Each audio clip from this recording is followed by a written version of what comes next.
Hello, welcome back. Today, I am going to be reading from my blog, which is called Awesome Super Diary. I have kept this blog for a long time. For instance, today's entry I wrote April 13th, 2018. Right now, I am working on a post that will explain why I left therapy.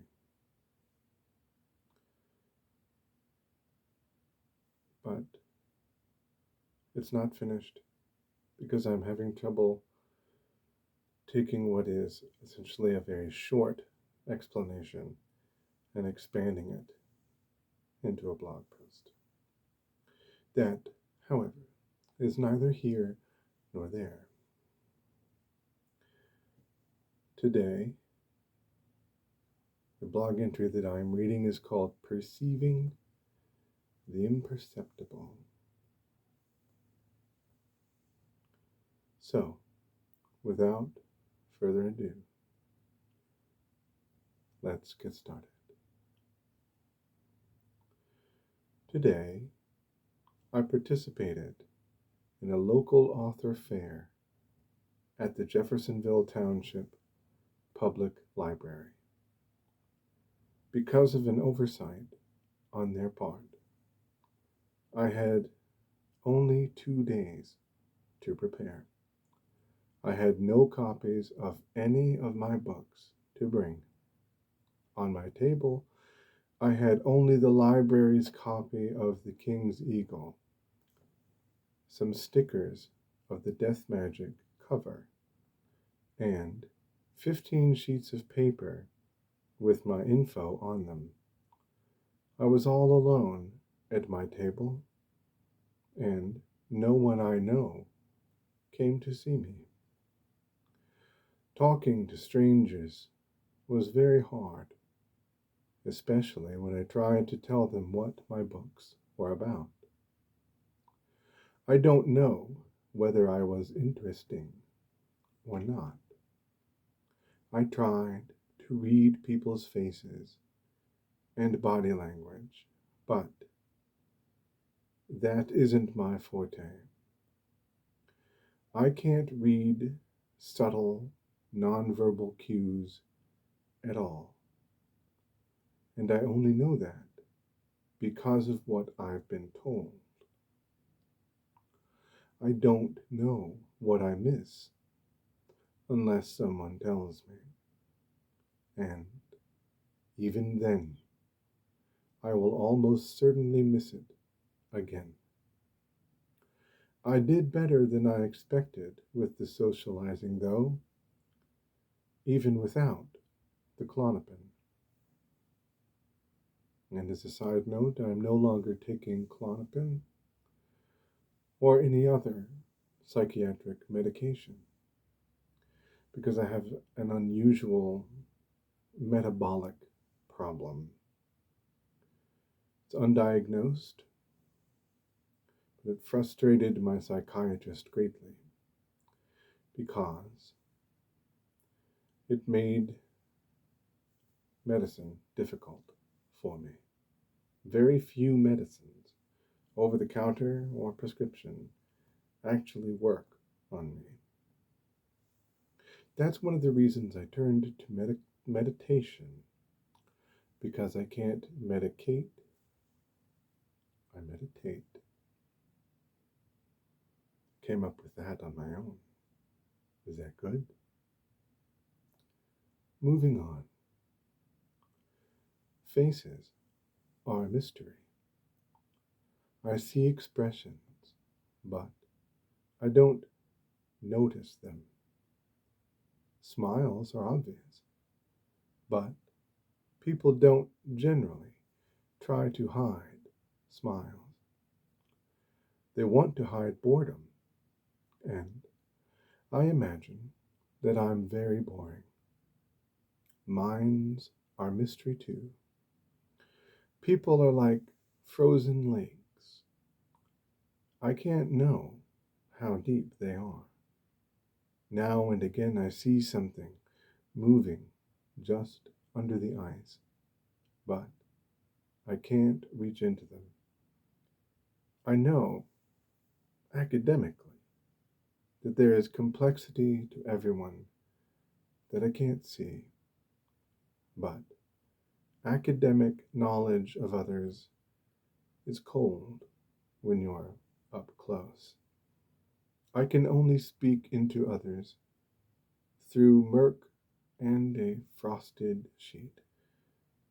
Is this how everyone feels all the time? The hardest part of today was figuring out how to summarize my stories. Talking about deep or advanced themes seems to be a bad idea.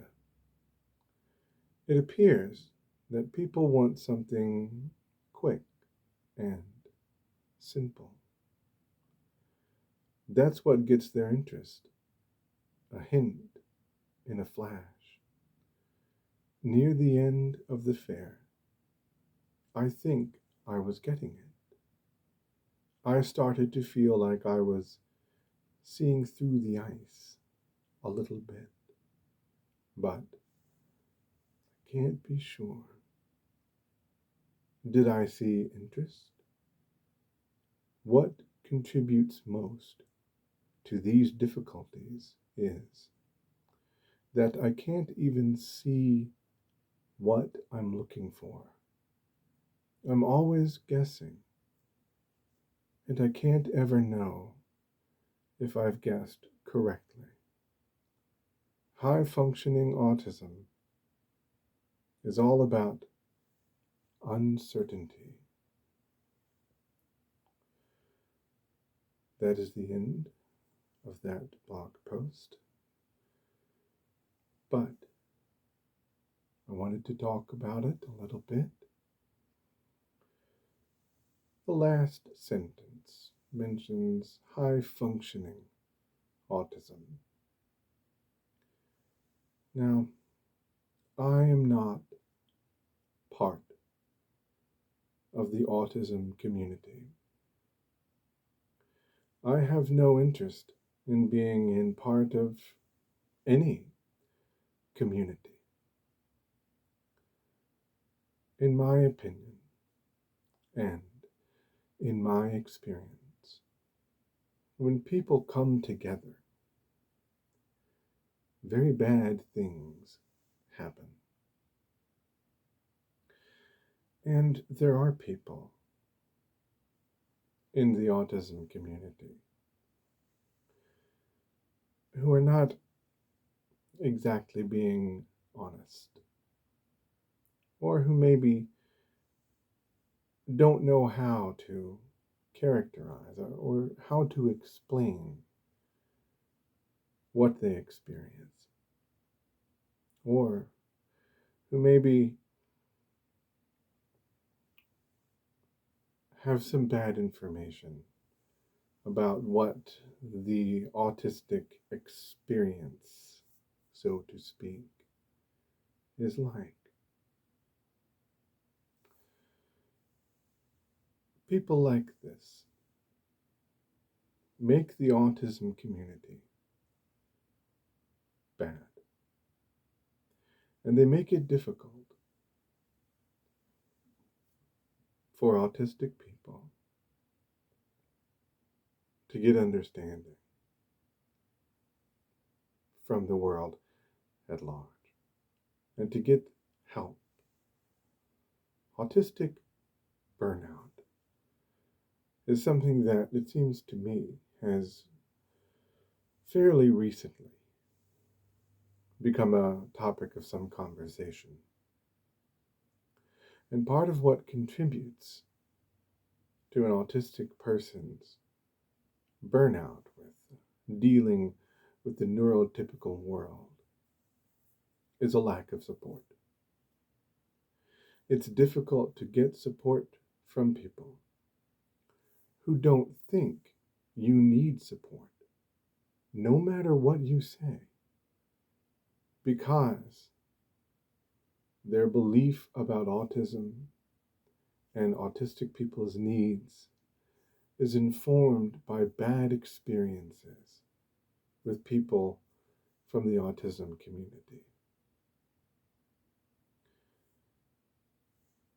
I tried to be part of the autistic community a few different times.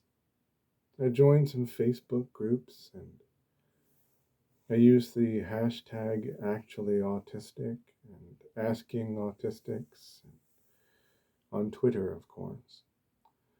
And I tried to interact with people on Reddit and Twitter who had questions about autism. But there was just so much toxicity. And I want to stress that the toxicity has nothing to do with autism itself. The toxicity has to do with people. When people come together, as I said, bad things can happen. So I try to stay at a distance from any community, fan communities, autism communities, the mental health community in general. Part of the way that I live my life is by a commitment to non-participation in society.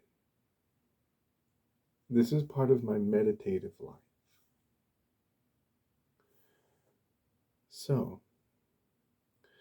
I can't tell you what is currently being discussed in the autistic community. What is taboo?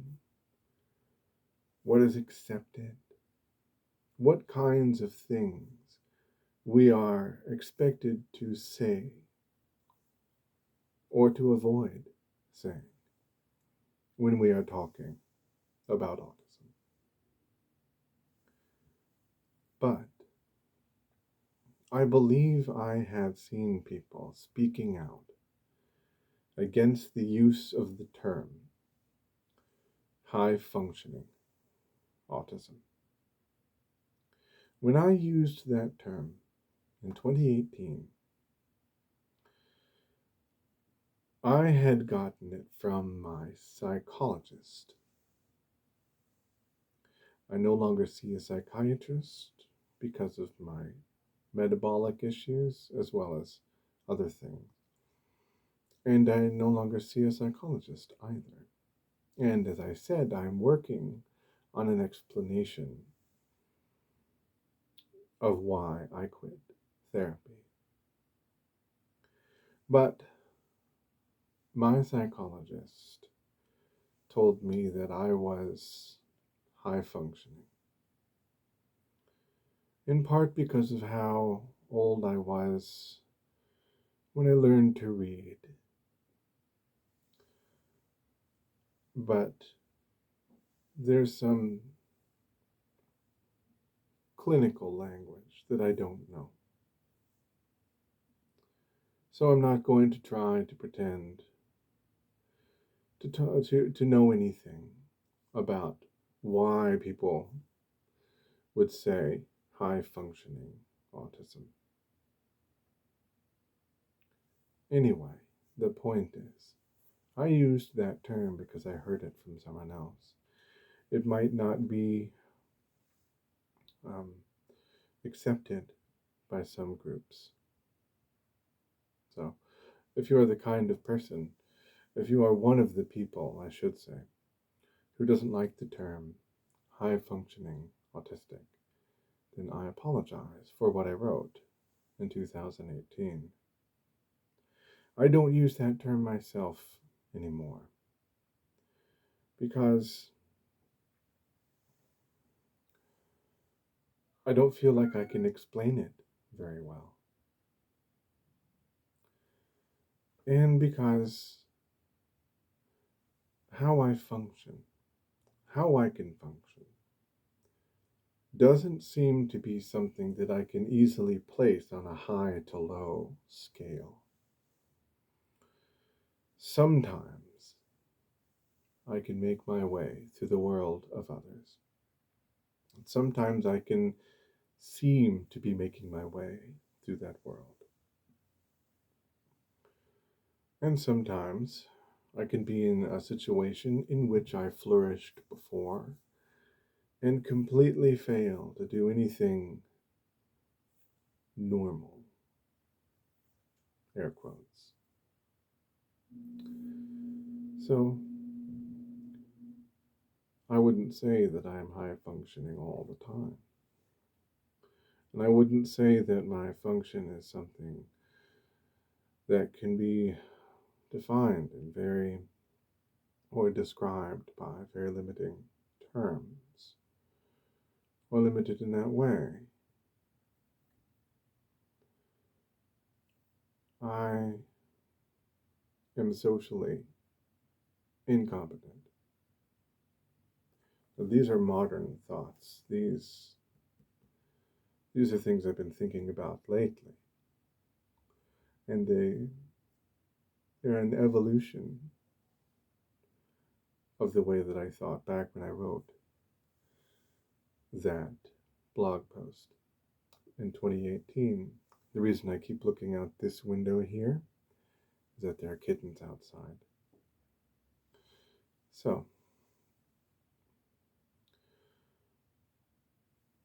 it has been years since I first started trying to come to terms with who I am socially and trying to learn how to describe my limitations to people who don't even know that the limitations that I have are possible.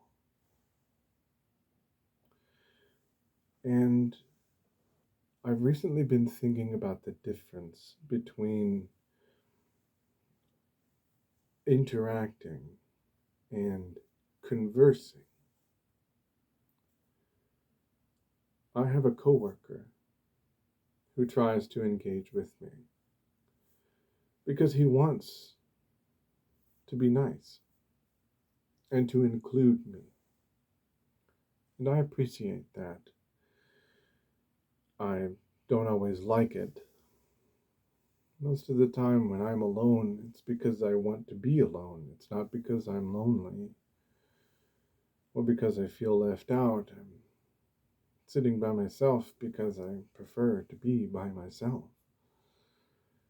But this is a neurotypical person, and he's nice, and he wants to bring me in. But you can tell that he partitions me away in his mind. He puts me in a little box. Because when he interacts with other people, he interacts with them in a much more enthusiastic and committed way. As you can tell that when he talks to other people, he engages in a more comfortable and natural way. When he talks to me, he's talking to somebody who he's trying to do a favor for. Do you understand? I don't want to diminish the magnanimity or magnanimity of his gesture. I can never remember how to say that word. The magnanimousness. I don't want to diminish his kindness. But there is an element of unkindness in it. And thinking about this has led me to the understanding that I can answer direct questions. If someone says, "Hey Ryan, do you like Star Wars?" I can say, "Yes, I like Star Wars." And if someone says, what do you think about Star Wars? What do you like about Star Wars? I can explain it. It might be a very boring explanation. In fact, it will almost certainly be a very boring explanation that goes on far too long and touches esoteric ideas that most people either don't have about Star Wars or just don't care about. And I've realized that answering direct questions and explaining things that people uh, say that they need an explanation for or want an explanation for, or just giving information is not the same thing as having a conversation. I can respond to you, I can get your jokes, I can understand sarcasm, but when you speak to me, pardon me, when you speak to me, you will notice that there is something different. The way I connect with people is dysfunctional, and not dysfunctional in a chaotic or antisocial way,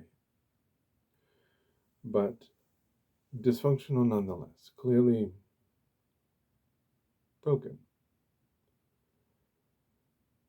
And part of that has to do with the fact that I'm asocial and I don't get anything out of interactions with other people. I don't seek interactions with people. It never occurs to me to do that. If I'm sitting by myself and I see someone I know, it doesn't occur to me to go over to them and talk to them, unless I think they want me to do that. I don't want to do that myself. It has nothing to do with not liking people. I don't, but that's not what is at the root of this. I just don't have the impulse that other people have to connect with other people. And there are some blog posts coming up that talk more about that. And at this particular book fair, the one that I mentioned in this blog post, where I was unprepared because they forgot to give me notice that I was to be involved in this book fair. I sat all by myself. I didn't have a banner or anything. I didn't have any promotional materials. I just had a piece of paper that said my name on it attached to my table. No one had ever heard of me in the community. I'm no one. I have no connections to anyone in the community. I have no friends. Nobody was there with me. I have no. At the time, my agent lived in California. He was also my publisher. And we're not affiliated any longer. So obviously he couldn't be there, and he didn't have enough time to be there, even if there had been a way. Hopefully that phrase makes sense. But the point is, I was entirely by myself in a situation where it was understood that I was supposed to talk to strangers and explain to them a high concept fantasy novel that was really dependent upon philosophical allegory and really an autistic novel about a main character who couldn't connect with people and who was kind of retired from society. I had one lady ask me when I explained that my novel was about a person going to the land of the dead and meeting ghouls and talking lions, big cats, not specifically lions, not Aslan, right? um,